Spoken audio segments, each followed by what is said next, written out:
Assalamualaikum warahmatullahi wabarakatuh. Perkenalkan, saya Fadila Zahara dengan NIM 24016114 dengan nomor absen 27.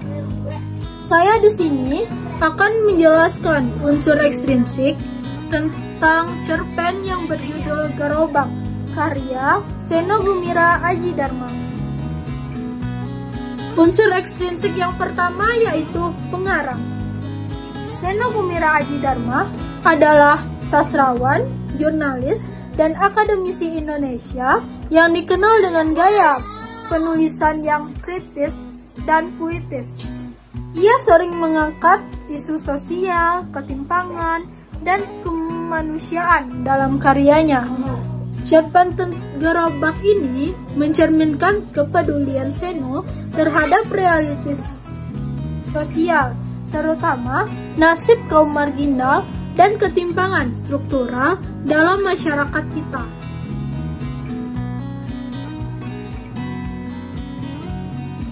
Selanjutnya, unsur ekstrinsik yang kedua yaitu sensitivitas sosial. Cerpen ini menunjukkan sensitivitas yang tinggi terhadap fenomena sosial, khususnya ketimpangan antara kelas atas dan kaum miskin kota.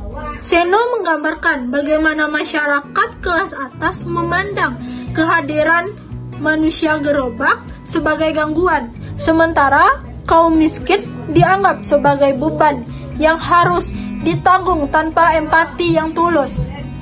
Cerita ini menyentuh ketidakpedulian dan sikap prioritas kelas menengah atas terhadap kaum marginal.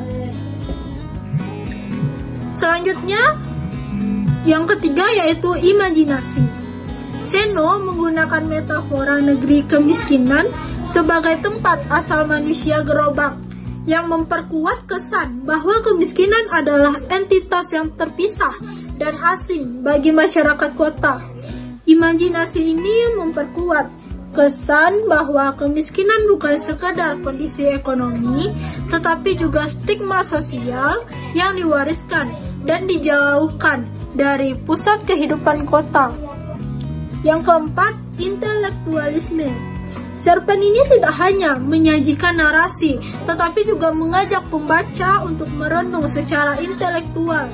Melalui dialog antara tokoh, aku, dan kakeknya, Seno mengajak pembaca untuk mempertanyakan konstruksi sosial tentang kemiskinan dan bagaimana masyarakat memandang kaum miskin itu sendiri. Cerita ini juga menyinggung dampak pembangunan yang tidak merata, seperti banjir lumpur yang merendam negeri kemiskinan, sebagai kritik terhadap kebijakan yang tidak berpihak pada rakyat kecil. Dan yang terakhir, pandangan hidup. Seno menunjukkan pandangan hidup yang humanis dan kritis terhadap ketidakadilan sosial. Ia menyoroti bagaimana masyarakat sering kali menormalisasikan ketimpangan dan memandang kemiskinan sebagai sesuatu yang wajar atau bahkan salah dari si miskin itu sendiri. Melalui cerpen ini, Seno mengajak pembaca untuk lebih empatik dan reflektif terhadap realitas yang ada di sekitar mereka. Sekian materi tentang unsur ekstrinsik dari cerpen Gerobak karya Seno.